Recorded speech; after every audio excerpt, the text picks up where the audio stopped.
In this episode, I talk about passing the real estate exam, separating fact from fiction, and giving you 3 hardcore, doable pieces of advice so that you only have to go take that test one time.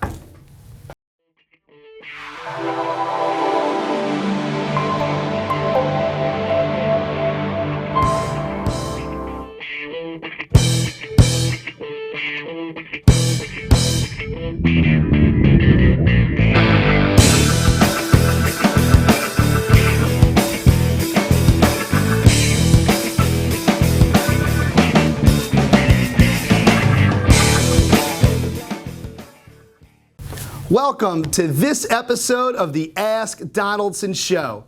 For those that don't know, my name is Chris Donaldson, and this show is very simple. It's all about helping you achieve your real estate dreams.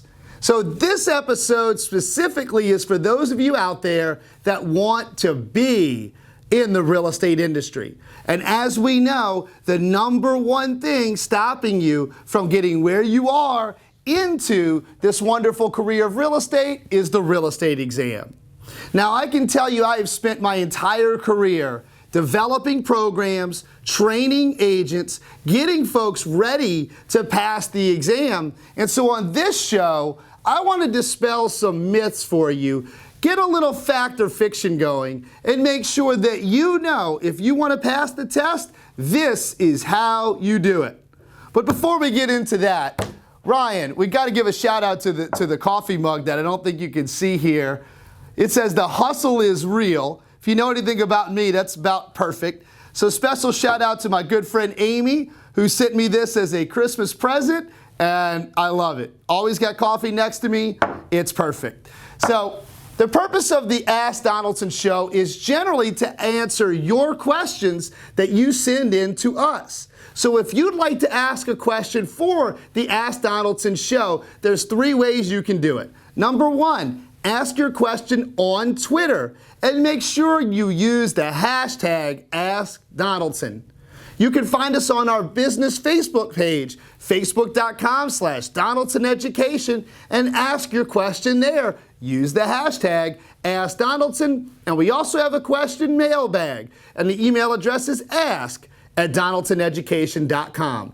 So if you'd like us to answer your question on a future episode of the show, make sure you send them to us. So back to the purpose of this episode, it's all about the real estate exam. And I got to tell you, when it comes to passing the exam, there are people on all ends of the spectrum. There are those of you out there that passing exams, especially a standardized exam, comes naturally. You don't worry about it. You've always been an A student and you're not worried about passing.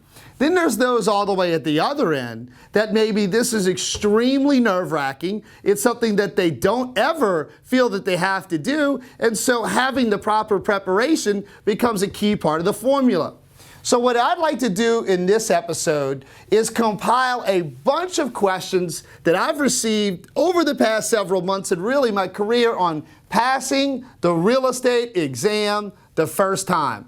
So I'm going to distill it down into 3 things that you need to know so that you can pass the test. This will dispel a little fact from fiction.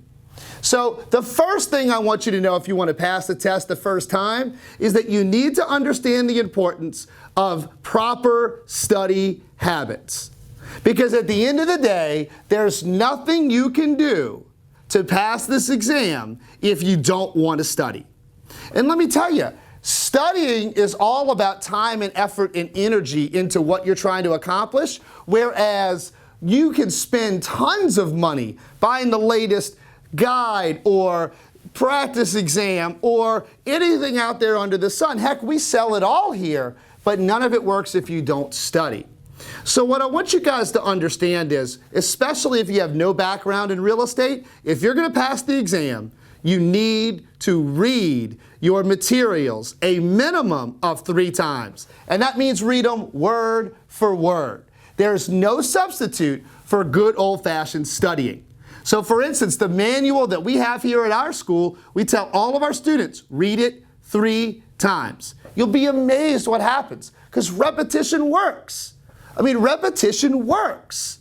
Repetition, okay, you get the idea. All right? The point is that if you read it and intently read it, you are going to find that everything becomes much easier.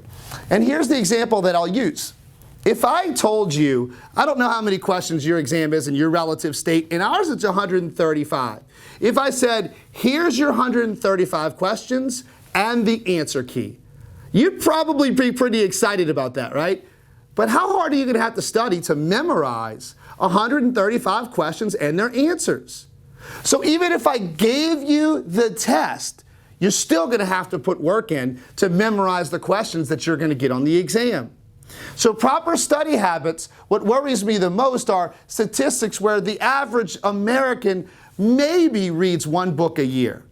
Well, if you really want to get that real estate license, you'll be amazed. It's not as easy as some people will tell you, but if you have the right book and the right focus and you study and you repeat and you read word for word, you won't need any shortcuts because you're going to have the knowledge to where no matter what's presented on the test, you'll be able to pass. So leading right into that, let me give you big tip number 2. And that is practice exams are a resource. They are not a replacement for studying. The biggest problem I see with natural human nature is taking practice exam after practice exam after practice exam, and that's how people are studying leading up to an exam.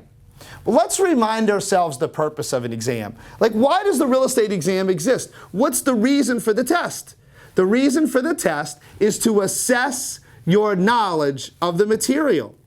So by taking an exam again and again and again and again, you are reassessing and confirming your same level of knowledge of the material. If you sat at the testing center and took the exam over and over all day long, you're not going to improve your score, although you might think you will. And the reason is you're going to get different questions, which are going to show and display the same level.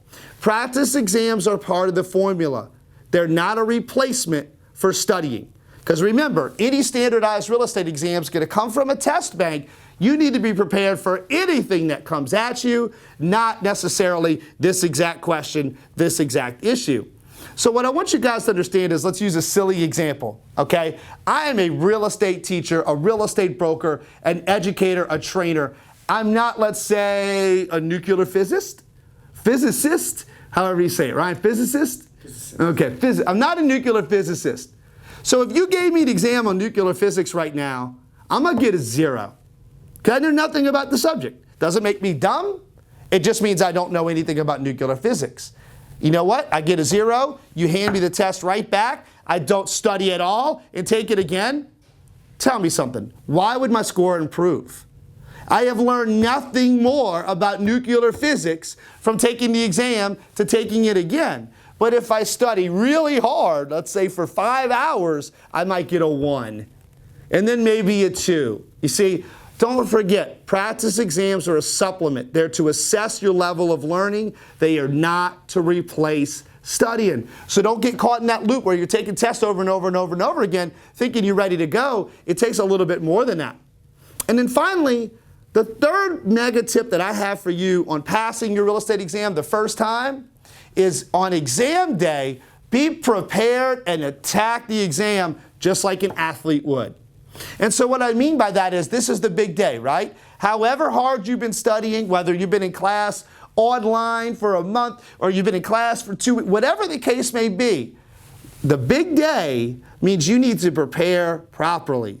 So how does an athlete prepare for the big day? Well, they make sure they get enough rest. They make sure that they eat right. They make sure that they drink the proper supplements, hydrate. Get your caffeine intake if you need it. If you got to run to Starbucks, do what you got to do. The point is, game day matters. So I'm going to tell you something a lot of people won't. If your test, let's say, is at 9 a.m., when you're going to take the real estate exam, do not open a book. On test day, if you're not ready, you're not ready. So don't try to read and drive and drink your coffee and driving with your knee on the way to the testing center, because guess what? You're causing yourself more damage than good, and you're endangering all of us. But the biggest thing is, if you're not ready the day of the test, then you need to just suck it up and go see how you do. You might surprise yourself. But the last thing you should be doing is sitting there trying to cram 30 minutes before the test, because actually that confuses your brain, and it confuses what it already knows, and it puts that last chunk of fast reading at the forefront, which might cause you more harm than good. So on exam day, get up early enough. Eat something. Drink water. Make sure you take care of your caffeine intake. Look, I got my coffee cup. All right, there's nothing wrong with that. And then show up to the testing center on time, early, and make sure you have everything that you need. Because the number one thing that happens with those that go to take exams that maybe should pass and don't is they cause themselves extra stress and anxiety by showing up late, not having what they need, hustling around. You should be showing up. It all comes down to this, and I'm ready. Be early, make sure you have what you need, and at the end of the day, do not forget, what is the worst case scenario? The worst case scenario is you don't pass the test, and then you've got to take it again. Yes, that may cost money. Yes, that may cost time. But what I want you guys to understand is have a positive attitude. If I'm an athlete and I show up in the arena and I believe that I'm going to lose, I'd say the chances are pretty good I'm going to lose. You don't hear a whole lot of athletes say, I'm the worst, or we are going to lose. You hear them say, I'm going to do the best that I can. I'm the best there is. We are going to win. You got to tell yourself the same thing. So make sure that you study right and that you study hard and appropriately. Do not mistake practice exams for studying. They are a supplement. It is part of the process. And number 3, when you show up to test day, prepare like an athlete. Don't open a book. You're either ready or you're not. So make sure you get there on time, bring what you need, have a positive attitude, and at the end of the day, remember, this is not the end of the world. It's just an exam. So hopefully those 3 tips will help you, because I want to see you guys pass that exam. I own a training institute, not a testing center. It does me no good when people fail the exam. I want to help you. So if you've got a question specifically about stuff on the exam, or if you need help or assistance on preparing for the test, please make sure to reach out to us. Hashtag Ask Donaldson on Twitter. Find us on our Facebook page and use the hashtag AskDonaldson, or hit us up in the mailbag, ask@donaldsoneducation.com. Let me know when you pass, and then we'll move on to the next step of stuff. Thank you for watching the Ask Donaldson Show.